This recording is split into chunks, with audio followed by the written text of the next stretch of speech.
Nananawagan si Senadora Risa Ontiveros sa pambansang pulisya na bawiin ang mga lisensya ng baril ni Pastor Apollo Kibuloy. Upang dalhin tayo sa pulso ng politika, makakasama natin dyan si Raymond Tinaza.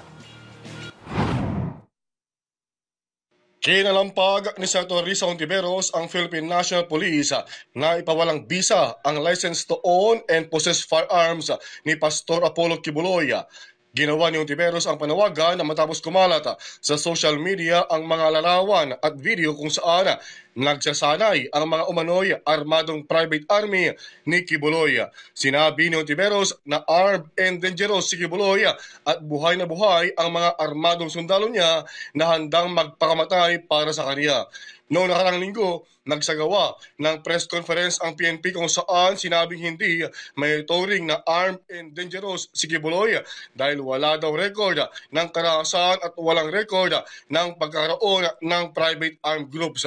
Kaya ayon kay Ontiveros, alam na ng lahat sa social media na may private army si Kibuloy pero bakit parang nagbubulag-bulagan pa ang PNP? Iginiit ng senadora na pugante na si Kibuloy kaya huwag na dapat mag-alangan ng PNP na bawiin ang mga armas niya. Ako, si Raymond Tinaza para sa Kwentong Politiko.